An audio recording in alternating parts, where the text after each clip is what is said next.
People say experience is the best teacher, but experience is not the best That was teacher. what I was thinking. Wisdom is the best Yes, teacher. yes. Nobody should ever get to a point in their life where there's nothing to learn from an individual.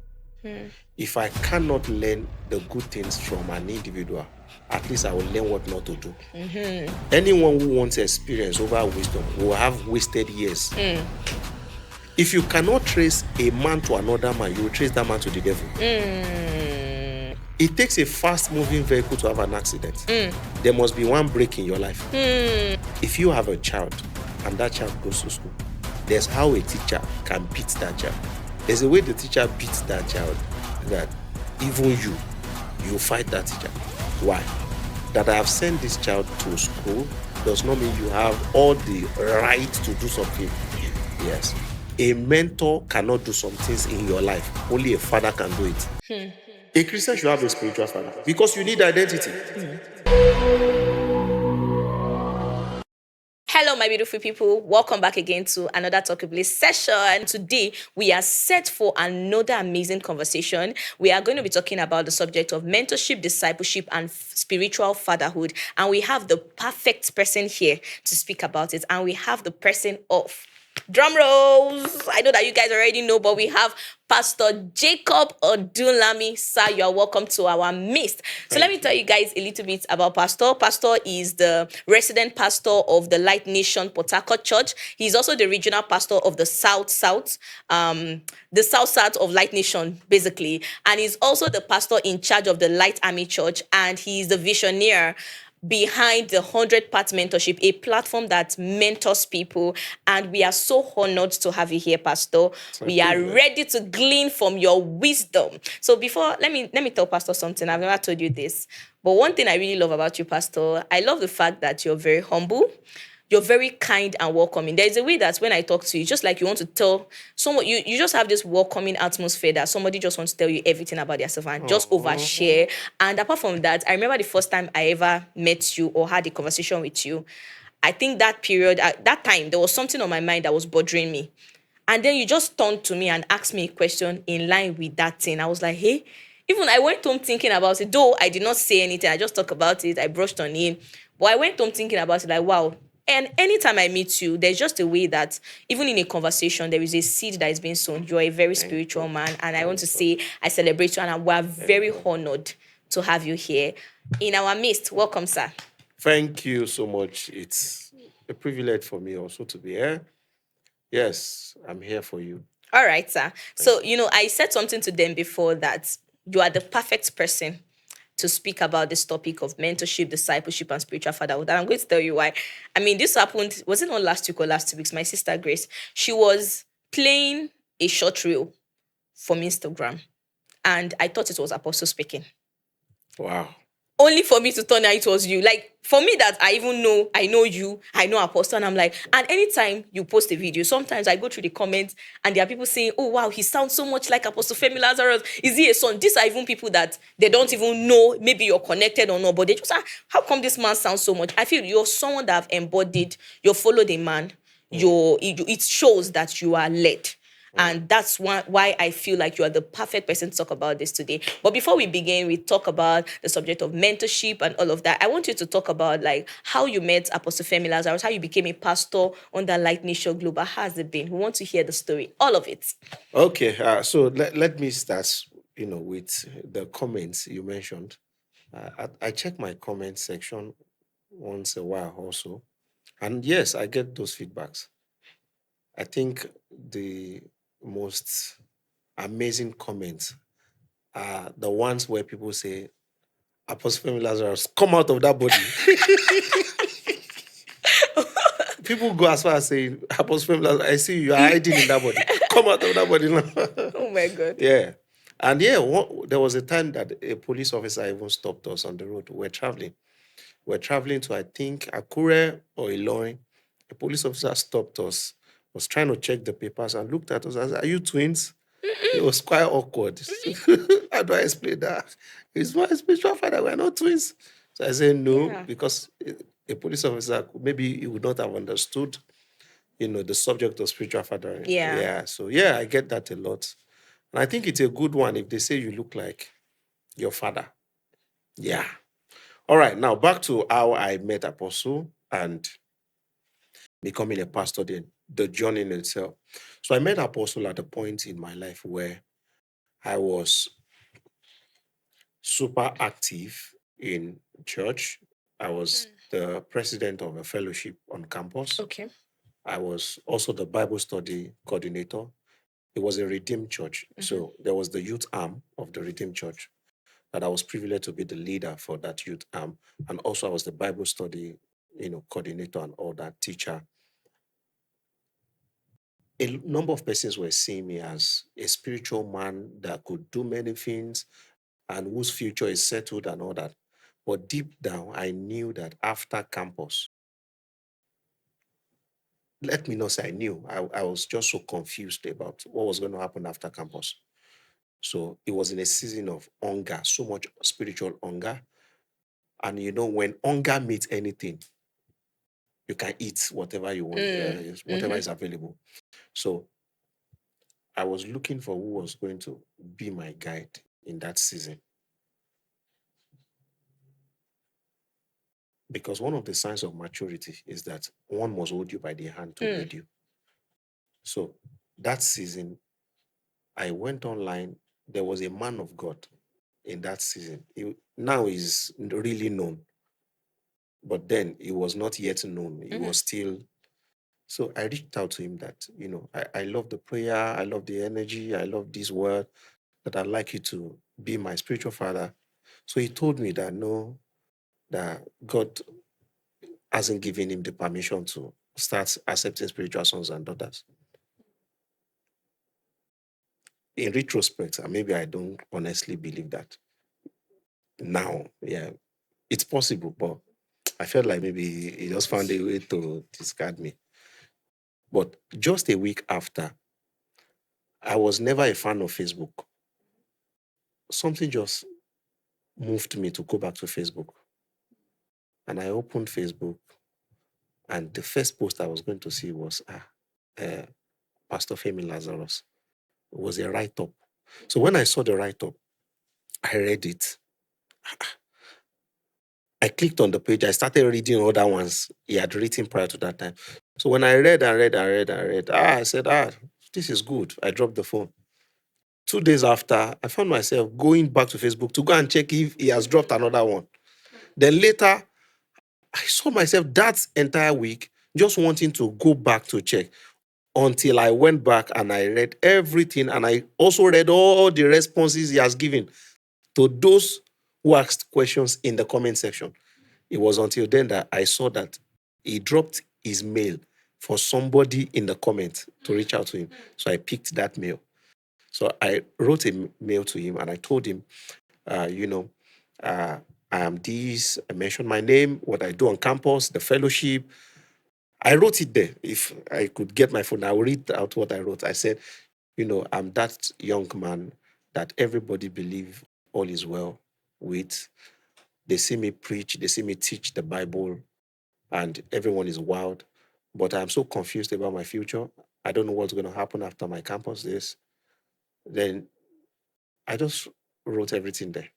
He replied and sent his phone number. The response was his phone number and said, call me, I'll pick you up from there. So when I picked the number, I called, I waited for some time. You know what to call immediately. I was like, this man, Pastor Remy.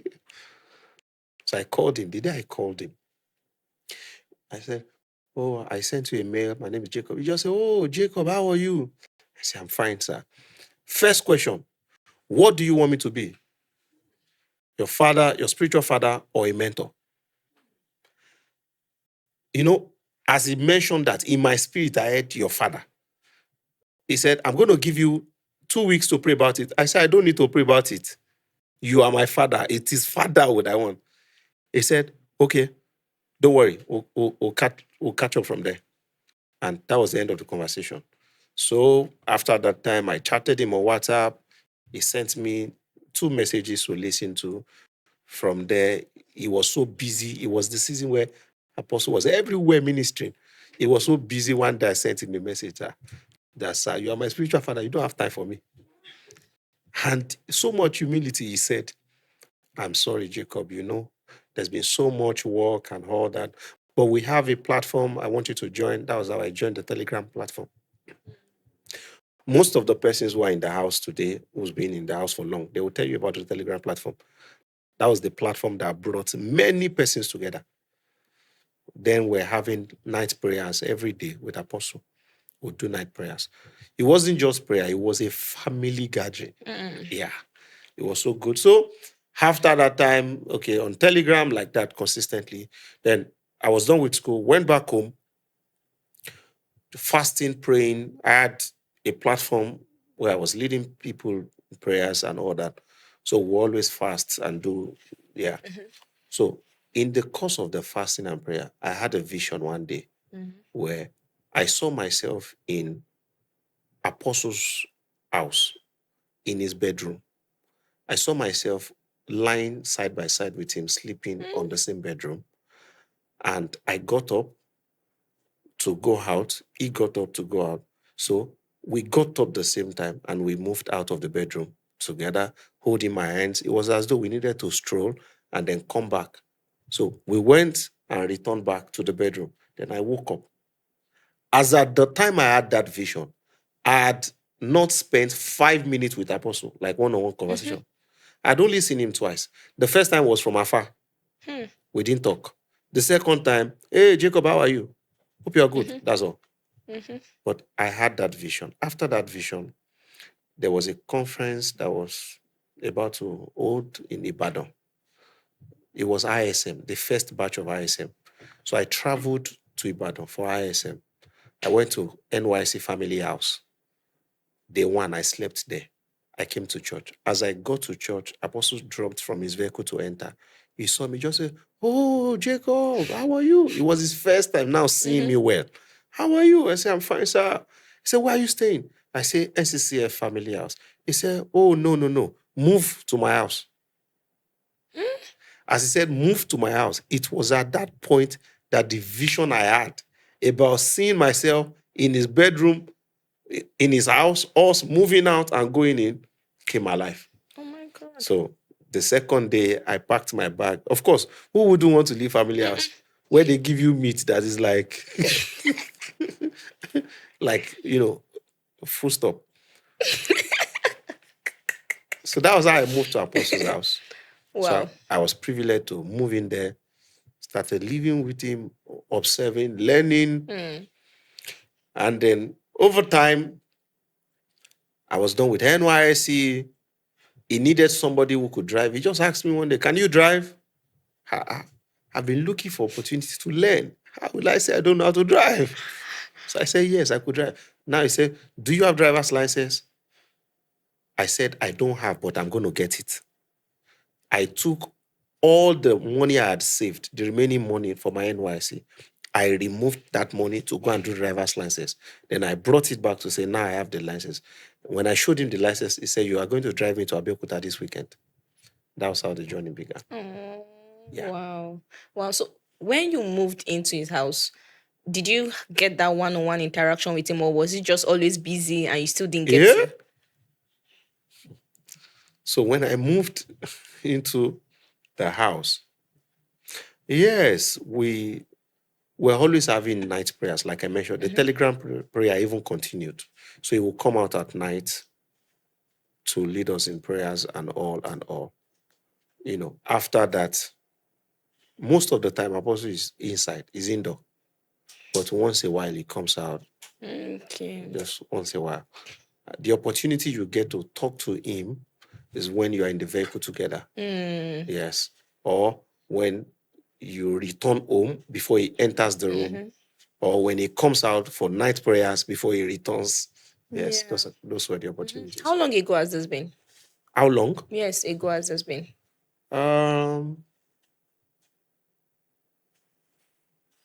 6 years plus. Oh, wow. Yes. Do you know, I used to think like maybe you've been with him for like 10, 15 years. All those. Wow. Wow. So that's the journey of followership. But even after all of this encounter and this experience, there was still a point where I was to leave after my NYSC. Okay. Yes. So after my NYSC, I had my dad runs an organization. So, and I happen to be the only male child. So because of that, when he knew I was done with my NYC, he went to open a new office so that he would manage the new one while I manage the old one. But after the NYC, I was praying to God, what next? I wanted to go back home, but there was this restraint. So God didn't say anything. I couldn't go home. I couldn't stay. So I went to Apostle's house to ask him. He said, "Sir, my dad wants me to come home." And I perceived that there's something God wants to tell me. I just needed him to talk to me. At least let him be the one to say, "Don't go, stay." So that at least I hold on to that. It's a man of God who say, "I should stay." He didn't say anything. He just said, "You know what? Just pray about it and let God lead you." So that night, I slept in his house, and I had a vision. In that vision, my dad was calling me on the phone. As he was calling, I was looking at the phone. When you have visions, there are instinctively, things instinctively. Just know, yeah. So I knew that he was calling me so I could come back home and take the job. Apostle entered in the vision, and Apostle said, "Don't pick that call." And I was looking at him, "You're telling me not to pick my dad's call, not to go." Then he looked at me and said, "Stay here and spend at least 6 months and watch if your life doesn't change." That's how I woke up. As I woke up, believe you me, my phone rang. Guess who was calling? Your dad? My dad. Few minutes after, somebody entered the same room. Guess who it was? Apostle.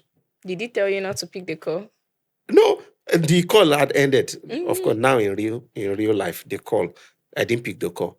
Few minutes after Apostle entered, I just tell him, "Sit down, sir. I have to tell you the dream I just had." So that was my conviction to stay back. Yeah. And from staying back, the rest. From staying back, we are still growing. We are still learning.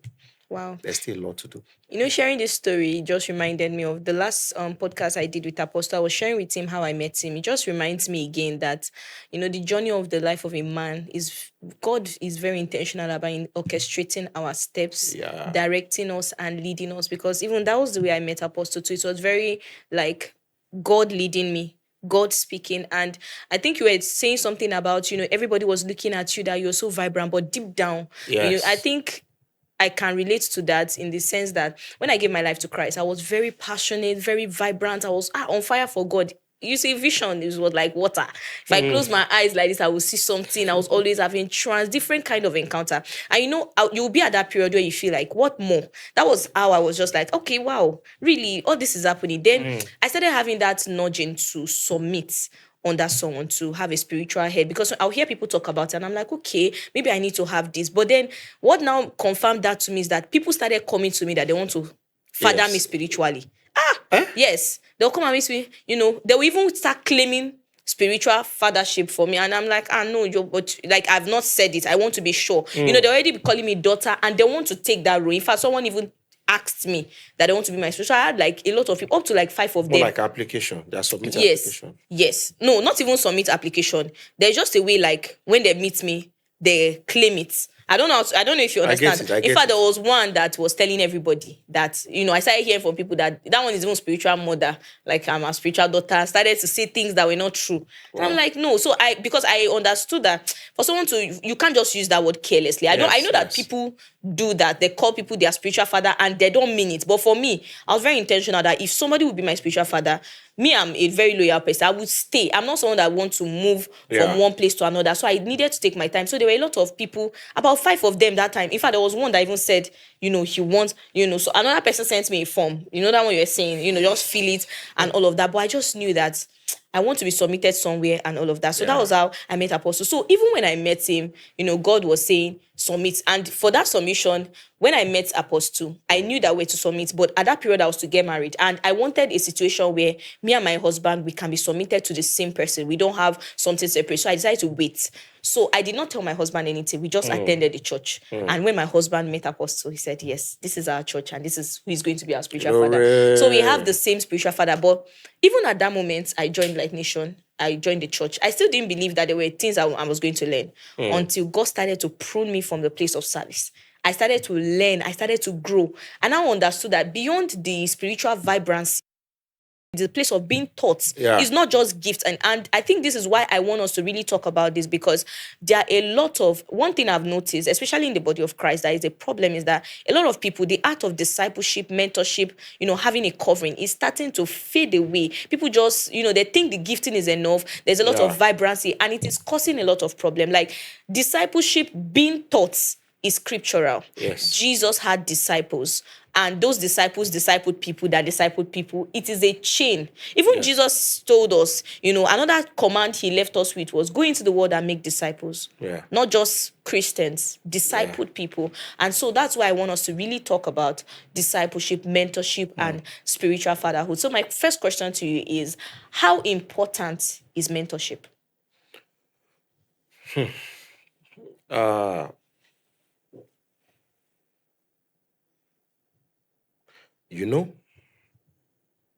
First, when there is the realization that there is nothing new under the earth, history is just merely repeating itself, and life is in cycles, men are in sizes. The moment it dawns on us to know that there is nothing new, you are just the continuation of an existing project.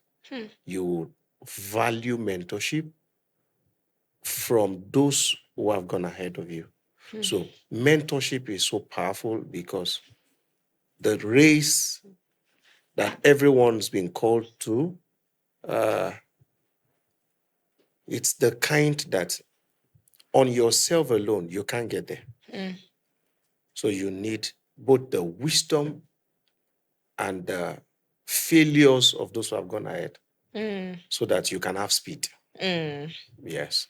Because it will, and that's why I tell people, when it comes to mentorship, learning from a mentor, nobody should ever get to a point in their life where there's nothing to learn from an individual. If I cannot learn the good things from an individual, at least I will learn what not to do. So mentorship is so powerful, so important, so everyone can indeed get their journey right and arrive there safely with little or no suffering at all.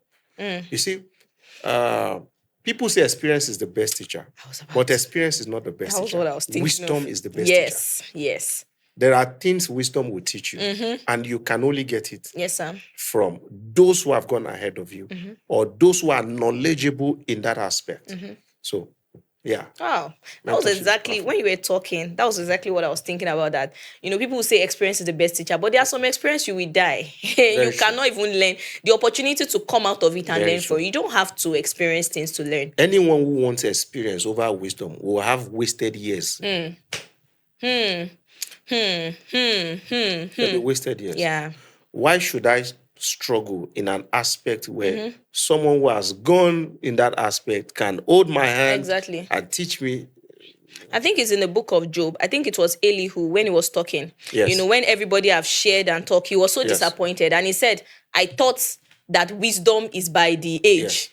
But wisdom, I think it comes from God. There was a way he put that statement. Yes, there was a way. There's the spirit in man and the yes, that was what now made him make that statement, that there is a spirit in man. So your understand, it doesn't have to be experience, and it is not something that comes by age. Yes. There are some things you might have no experience and you will do it so well so better. Wow. Yes. Thank you so much, sir. So I want to ask, can you share a story of how mentorship has helped you? Like it has saved your life. Like one story that is so key, like is because you are mentored or you have a covering or you have someone that is leading you, that it's really helped you and it saved you from something. There are several experiences I could share in that aspect. Is it from personal life to marriage to ministry? There are just a lot of them.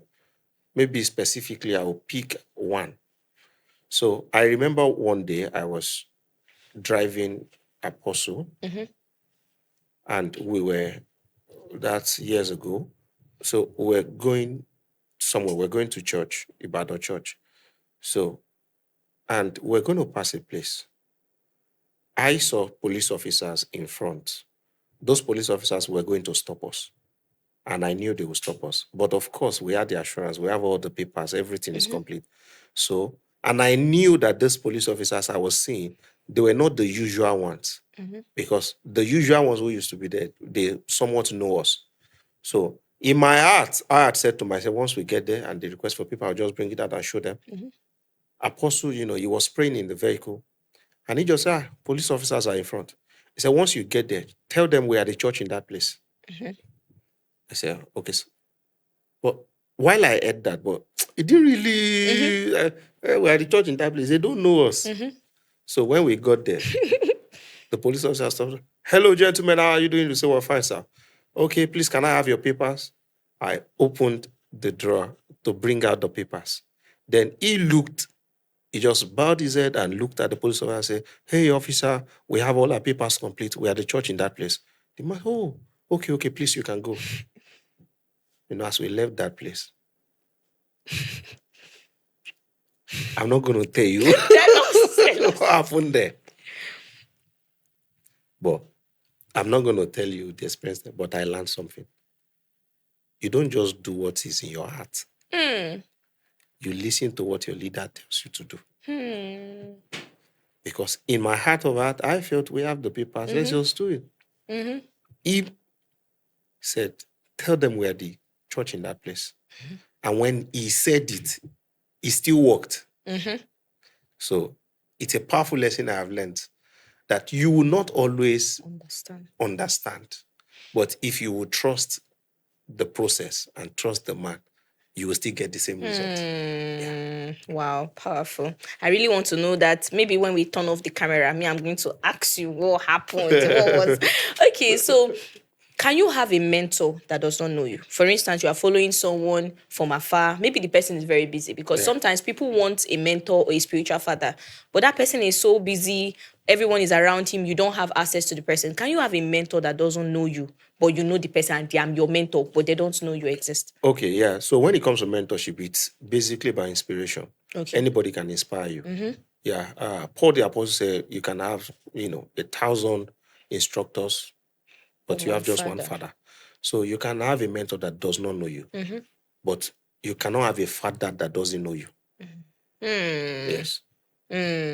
People are still inspired by the works of Miles Monroe till date.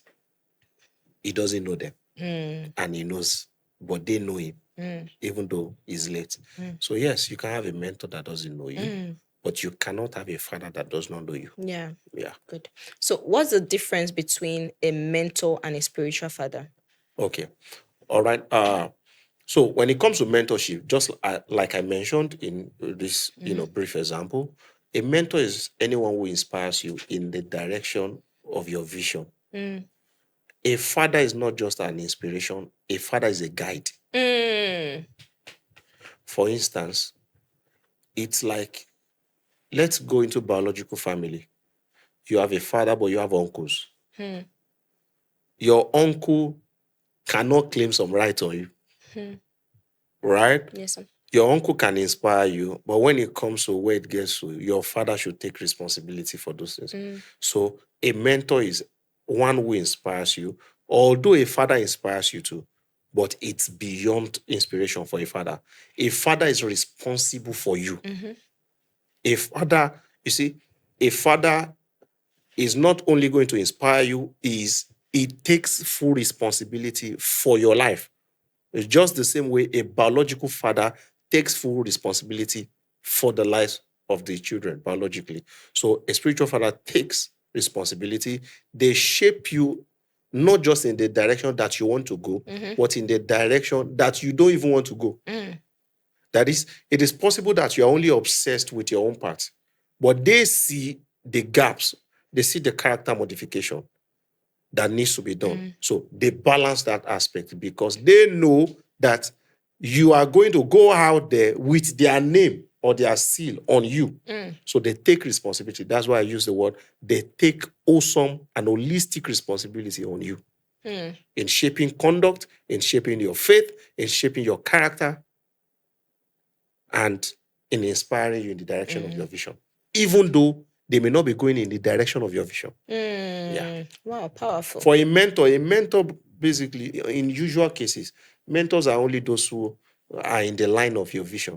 Say, for instance, you want to be a medical doctor, you want to have a mentor who is almost in that line or who is doing something. A spiritual father will not necessarily be in that line.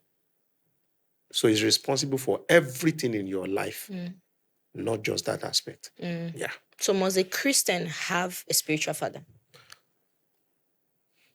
A Christian should have a spiritual father. And you know why? Why? When you read the Bible, you see God is a God of patterns. God does everything he does using family patterns. I'm the God of Abraham, I'm the God of Isaac, I'm the God of Jacob. It tells you about continuity. Not just I'm the God of Jacob and any other person that comes around. It flows in family. Blessings flow in family, just the same way curse flows in family. I give you another example. When Paul was writing to Timothy, he said, that which you have heard of me among faithful witnesses. He said, among many witnesses. He said, the same commit to other men who will commit to others also. What does that tell you? It means for everything you get, it has to be passed on to another person, like that. So a Christian should have a spiritual father. Why? Because God route his operations through families. Through families.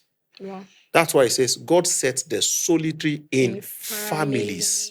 That's Psalms chapter 68 now. Yeah. God's 68 and verse 6. God set the solitary in families. He bringeth out those who are bound with chain. He said, but the rebellious will dwell in dry land. So who are the rebellious in that context? The rebellious are those who are not in families. So a Christian should have a spiritual father because you need identity.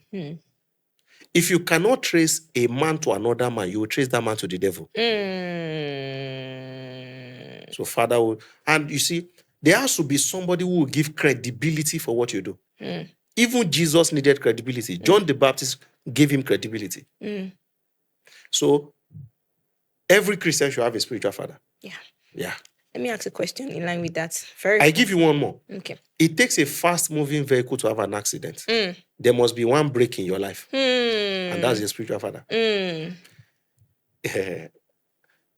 If you have a child and that child goes to school, there's how a teacher can beat that child.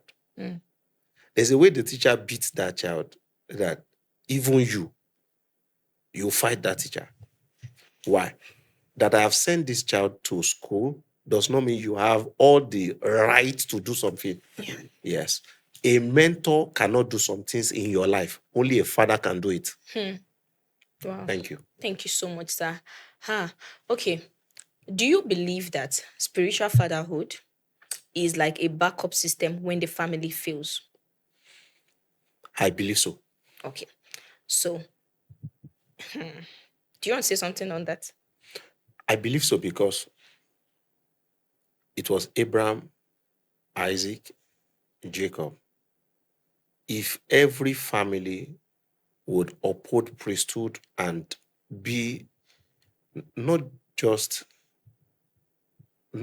spiritually, if every family will be strong enough, there's a word I want to use, not just strong spiritually, but they are also humble enough, because that's where most persons miss it. If they are humble enough to understand the uniqueness of each generation, I believe that what we call spiritual fathering will be within, not without. Yes.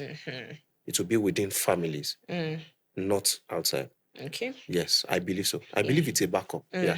So what do you do if you come from a family that your parents, they are Christians, they are on fire for God, probably they even have a church and all, but you as a person, you are a child to these persons, but you just feel like there is an aspect of your work with God. For instance, maybe your parents are for the older generation and they don't speak to you now. Yeah. I don't know if you understand what I'm talking about. I get it. They don't fit to where you are now. Maybe you need a new pattern and all of that, but they are still solid.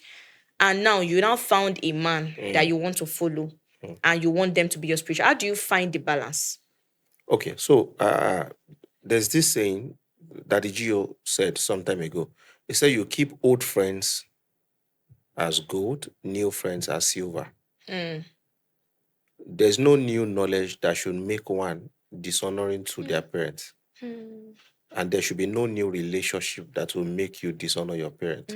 So the balance is to know that while I am at this phase where I now need a new voice, I must appreciate the voice that has held me and helped me till this very part. So keep that relationship, honor them, while you also submit to this. Yes. Wow. Because I need to say this, because if you are emotionally connected to what is no longer working, you have no place in the future. God led the children of Israel with the pillar of cloud by day, the pillar of fire by night. If the pillar moves and you don't move, it's your fault. So you must honor them. That's where the matter is now. You honor the parents, and while you honor your parents, you must submit to the one who is carrying you further now. Yeah. And every opportunity you get, go back to show the honor to. Go back to show the honor. Yeah. Thank you very much, sir. Okay, so speaking about spiritual fatherhood, how do you know that this is the person that should be your father? Because I feel like sometimes people have this pressure of, oh, a man is popular, I want to identify with him. Oh, he's well known, let me identify. Sometimes people are confused. I've seen people have plenty spiritual father. Everybody, their spiritual father. Everybody. But how do you know? Like, because I feel like when you want to submit under someone, you have talked about spiritual fatherhood. This is someone that guides you. You have to be careful because the direction of your life can be shaped by who you are following. Yes. And it's important you make a decision. I strongly believe that even when you submit under a man, it's not something you do by your fleshly. You have to be directed. Yeah. You have to be led of God to submit. So now, how do you, a person now, you feel like, oh, let's say there's someone watching us now and the person is feeling like, I need to have someone I'm submitted to. I have so many people around me that they are potential people. How do you find out who you are to submit to? How do you know that? Okay. I love to answer this question using, this biological aspect. There's no child that chose their parents all by themselves. Yeah. I didn't choose my parents. I didn't say that. Imagine when they give it to you, your open eyes say it's Nigeria. But Nigeria is a blessed country. Yeah. So what am I trying to say using that concept? It means God sent you to that family. It's the same way it's done spiritually. It is God who chooses for you. You didn't choose your parents by yourself. You cannot just suddenly wake up and just choose in the flesh who your spiritual parents will be. It is the same God who will choose for you. Now, we now look at how does that God, we don't know all, but the little we have experienced, how does that God reveal who is choosing for you? One, there is always a connection. It's like DNA. You will see something. You see, you can be blessed of many preachers, but your inheritance is not everywhere. There will be one that you are listening to that something within you will connect deeply to that. And one of the ways you will know is every time you sit under that person, you are getting your word. Any season you are in, maybe you are in a season you need clarity. When you tune into that person, even if it's their old message you tune into, it will latch on it. That's one of the major ways, aside from, revelation, dreams, visions, and all of that. Usually, it also happens through this aspect where there is the inner witness within you, which I believe it's the DNA connecting you to your source. And also, every opportunity to sit under that person, you are getting the word you need for the season to move. And it's also confirming one or two things that God has been saying and that God is saying to you. Yes. Thank you very much, Sam.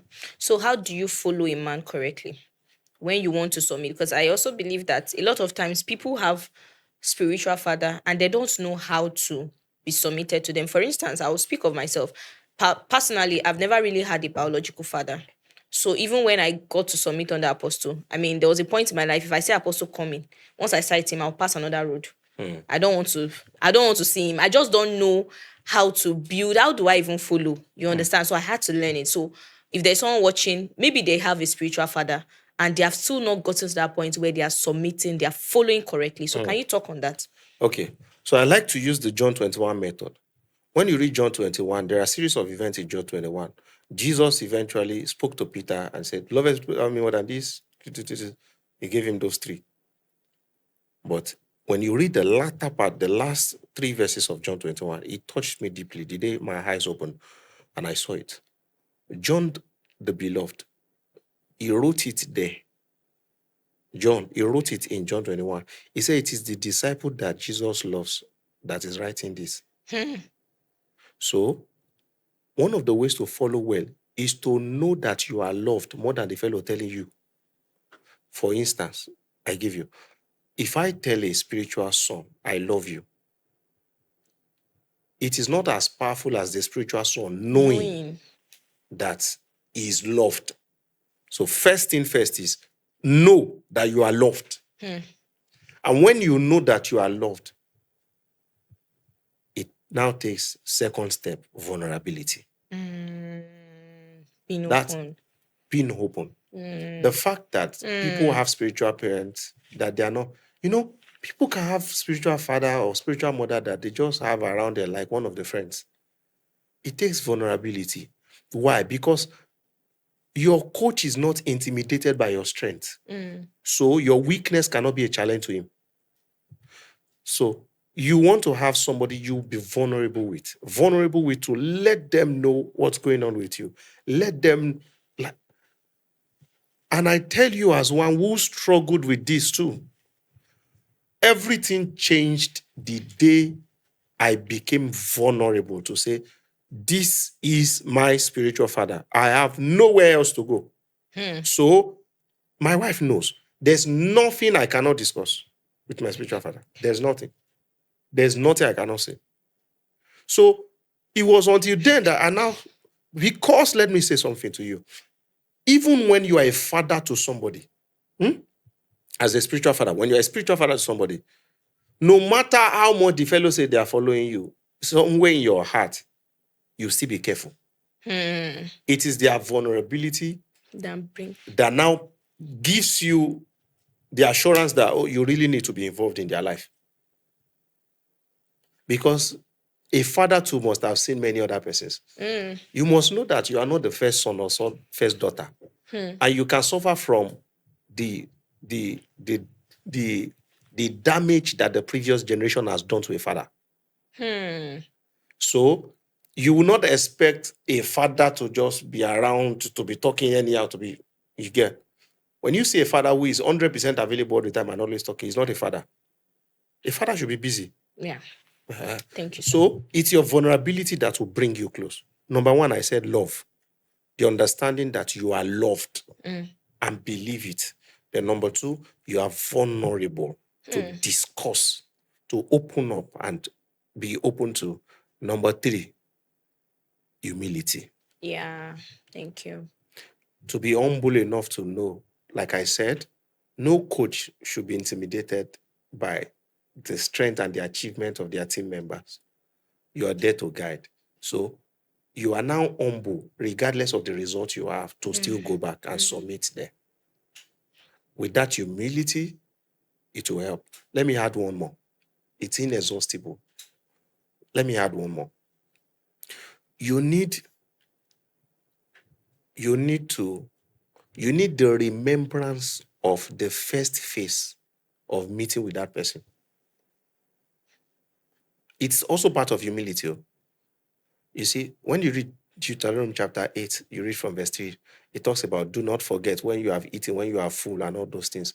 So at times, you even need the picture, the first picture you took with your father, hang it around, so that the day your head wants to go up, you remember the way you treasure this relationship, the first time you had the opportunity to take this picture, retain that consciousness so it can help your sanity. Wow. Yeah. Thank you so much, sir. Wow. Thank you. Powerful. I want to come into another phase talking Okay. about spiritual fatherhood. I think in Africa, there've been somewhat a bit of abuse of spiritual fatherhood. True. I've seen it where a lot of people' destiny are capsided because they follow the man. True. And, I think that there are some people that they are not matured enough to understand what it means to be in a father. And True. they've abused the privilege they have in the life of people. True. Because, in Africa, looking at it, there is a lot of poverty, sorry to say, but there is a bit of people being broken, you understand? Because when we talk about, I think I kind of watch the West. They have available parents. They have, you can't just, they don't just go into things like spiritual fatherhood and all, but in Africa, somehow people are broken. They need someone that can accept them and take them. And when you are a father to someone, you have you have somebody under you, their destinies, many things can happen. And some people have taken advantage of that to abuse people. So now, for people watching, what is the difference between loyalty? How do you know? How do you draw the line between when you're loyal and when it now become toxicity? Okay, so thank you. And I agree to that. There are individuals who have been badly hurt and damaged by those who should lead them. It is toxicity and not loyalty when you are not being led to become a better version of yourself.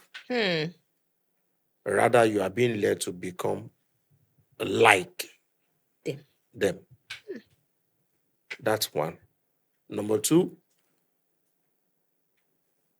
it's not loyalty when the principles and the practices are against the scriptures. Yeah. It's toxicity. If you are forced to just believe me, just walk in, and you see that the principles and the practices are not good, are not in alignment, it's no longer loyalty. You might be in a cult.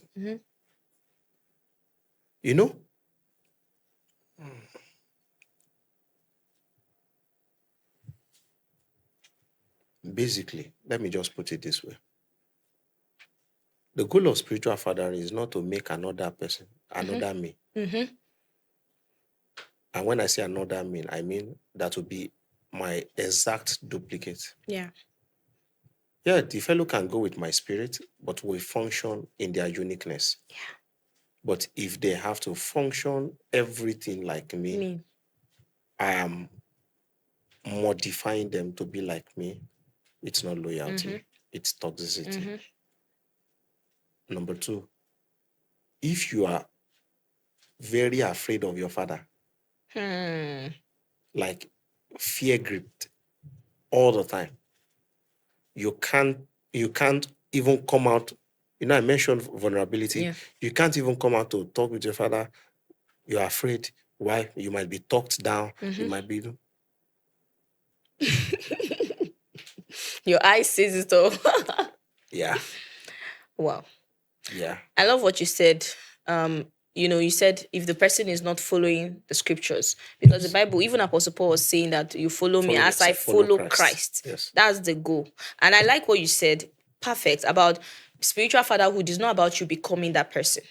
You can grow in whatever uniqueness God has called you to. The anointing on Elijah duplicated 3 offices. He said, take this, anoint Jehu, anoint Azael, anoint Elisha. Only Elisha was in the prophetic. The other were relevant economically. And it was still the same. It's the same man. Yeah. So it's your spirit duplicated in different things. Yeah. Very important. Thank you very much, sir. So what do you do when you have a spiritual father that is doing something, let's say, outside of the scripture, and you feel like it will affect others? How do you correct them? Do you tell them? What do you do? There is the saying that you don't correct a father. It is true. But at the same time, I think it was Pastor Poju who shared an experience of a pilot and a plane that had a plane crash, and they found out that the younger pilot knew what they could have done, but because it was not part of their culture for the younger one to speak tell to the captain what to do, all of them died. Yeah. So, in a situation like that, ideally, because I'm privileged to be a spiritual father to some persons, I tell myself it's a privilege to lead people. Yeah. It could have been me on the other end. So, with that consciousness, I can listen to them. They may not have the strength to say, of course, they are well trained. They will not come and say, but they should be able to at least come around you and talk. And you see from their perspective, you look at it. At times, it could be that they are the one who are even having, a misinterpretation of what's happening. What you're doing. Yes. Because at times it's not the father who is also wrong. It could be beyond their understanding. That's why. So I believe that every child should, even with Jesus, I don't want to just land this statement. That's why I'm giving references. Even Jesus, the disciples did not just end as disciples. He got to a point in John 17 when he was praying for them. He said, henceforth, I call you no longer, what's it called, sir? He said, I call you friends. So it should grow to a point with understanding and honor. It will grow to a point where it is not just father. Your father will grow to a point where he will now take you as the child to be his friend. Yes. Yeah. So it should grow to that point where there cannot be friendship. So when it gets to that point of friendship, there can be conversations at that level. Okay. So you can't correct your father to say, you are doing this, you cannot do this. But you can come around and, just speak with wisdom. Trust God for utterance and speak with wisdom about it so that you can be helped. Don't speak as though they are the one who is outrightly wrong when you don't have full understanding. But just speak as one who is concerned, who needs clarity, and look at it from that angle. I think my perfect example for this would be, Prophet Nathan, who went to meet David. He went and gave a parable. And when he gave the parable, David broke down. And that was how the repentance was done. If he had gone and said, David, you are a king, you are a foolish man, you killed so person, maybe they would have chopped his head too. Exactly. So it takes wisdom to do it. Yes. So trust God for wisdom. You should do it. You should have conversation honorably. But trust God for wisdom to do it well. And do it honorably. Yes. Wow. Do it honorably. Powerful. I'm learning a lot. So, at what point do you stop submitting to a man? And when you feel like to stop submitting to a man, maybe especially when they're veered off from following Christ, how do you go about it? Okay, you have mentioned when they should stop following. You said when they veer off from following Christ. Paul the Apostle said, follow me as I follow Christ. When they no longer follow Christ, you can't follow them. So, and how do you do it? Yes, how do you go about it? If somebody is no longer following Christ, how do you go about it? You cannot go to them to lay hands on you to release you now. They will impart you with the recent version of them. Just do it honorably. If you need to meet with them, meet with them. Thank them for everything they've done so far. Appreciate them for all the lessons you have learned, all the good ones and all the, experiences, your life lessons. Honor them. Then bow out. Wow. Thank you, sir. Thank you. Okay, so I want to ask this question because for me, myself, I remember for a long time I did not understand that scripture. Wait, I'm sorry. Because there are cases where you cannot go physically one-on-one to go and bow out. You can bow out on the phone. Yes. For instance, a spiritual father that wants to sleep with the spiritual father. How do you go back to go and bow out? Yeah. You can't bow out physically. You have to bow out on the phone or bow out through text message. Are there even cases that you just disappear? Just be gone. Because there's a way an environment can be so toxic. Yes. That you are even living, you are walking on eggshells and a lot. Maybe Very you true. should just disappear, just go. There are cases like that. So you apply what is applicable within your own Applicable. context. There is wisdom for it. So this question is stemming from for the fact for a very long time. I struggled to understand the scripture. There was a place that Jesus was saying that you can be greater than your master. And before he talked about that, he was talking about teachers. So he, someone that had trained you, has taught you. Now he's saying you can't be greater than your master. So I wonder, because there are times that you see a spiritual son and it looks like, wow, they are doing so well, even more than the spiritual or the mentor. Yeah. So let me ask this question. Can you be greater than your mentor or your spiritual father? So first thing first is the law of definition. It matters what an individual defines as greatness. Someone can define greatness as you have more money, you have more cars, or you have more prominence. Yeah. So it matters what the definition of greatness is. That's one. Number two is do you watch football? Yeah. Do you know the coach of Cristiano Ronaldo? No. What's his name? I don't know. Do you know the coach of Lionel Messi? What's his name? No, I don't. Oh, you don't know? Yeah. Do you know the name of their personal trainers? No. Well, it's like I've seen them, but I don't know their names. Or you don't know their name. They are not popular. But they need them in their life. If Cristiano Ronaldo says because he's known, he does not want to work with all of those guys who are working with him, personal trainers, because those are not knowns, he will not be relevant. Yeah. So that's how every spiritual son or daughter should think. So when you look at it in that light, your greatness, what you call greatness, is only achievable because of the presence of these factors in your life. So when you look at it from that, well, you are not greater. They are only doing their own part. Yeah. There are coaches in football who have big stomach. They can't run. But they will coach you and you will win Champions League. Benitez is one of them. Yeah. So, yeah. So when you look at it from that light, I think what we call greatness needs to be redefined. Yes. Yeah. And I just explained how that this is how it should be, even though you have prominence and all that. yeah. And even the experience beyond someone being a spiritual father is beyond there is an experience that they have that makes them You can even have an new elder. clothes more than your father. You can have more rags. Mm. You can have more rags. Yeah. The rags are there as a testament that it's not now. Yeah. So Yeah. Okay. So what now in line with that question? So if you're a person and you feel like you know more than the person you're following, and it just feels like you know so much. You get to that point, you are so great. What do you do? when you feel you know so much, It just feels like you know so much than them. They can no longer answer. Maybe even when you ask them questions, they can no longer answer your questions. You are just so big. And what do you do? Do you stop following them? How do you handle that? so let me.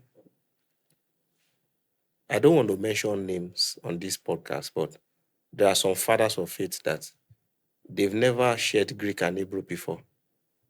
They don't do Greek. The Greek word for this is anakazo, is mimshak. You know more. You know Greek more. So it's not just about the knowledge you have here. Yeah. It's about the work. Yeah. If you have more knowledge, they have more work with God. And that work will school your knowledge. True.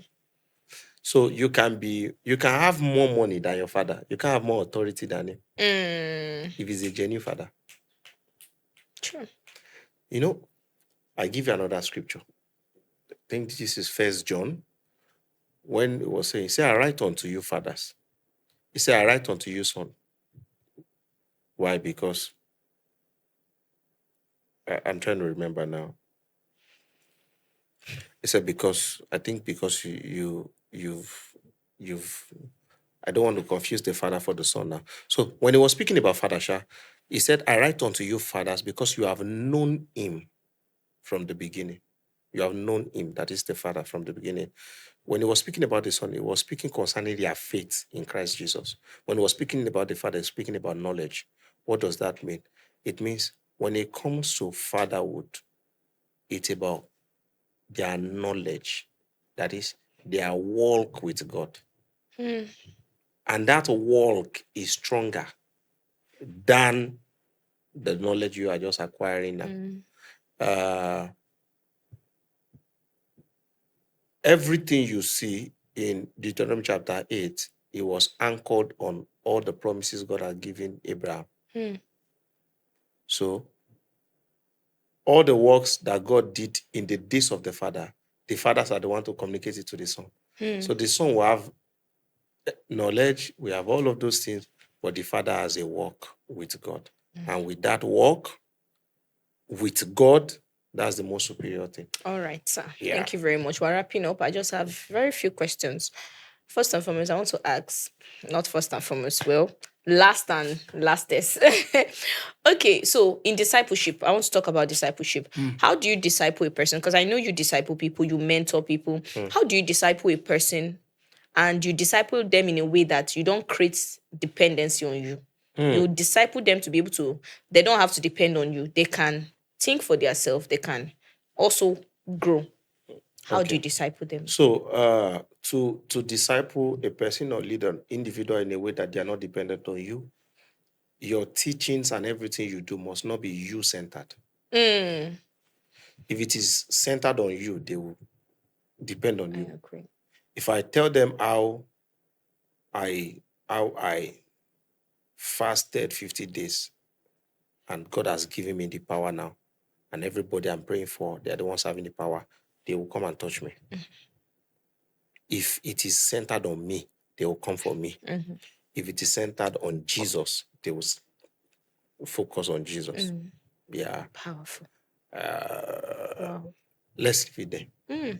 I agree. Wow, powerful. So one last question, Pastor. What do you want to be remembered for? What do I want to be remembered for? Wow, that's a powerful one. I want to be known as that leader who not only touched lives, but affected lives in such a way that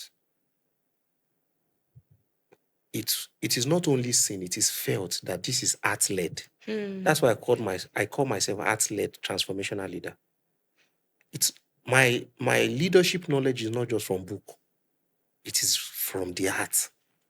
So I want to be known as one of several art-led transformational leader. That's why the way I do my leadership is different. I say, maybe, I don't know, maybe because it's the grace of God. So I don't count myself as one. Let it just be art-led. David shepherded Israel by the integrity of his heart and the skillfulness of his hands. I don't just want to lead people as a skillful man. I want to lead them by heart. From your heart. So I want to be known as art-led leader. Wow.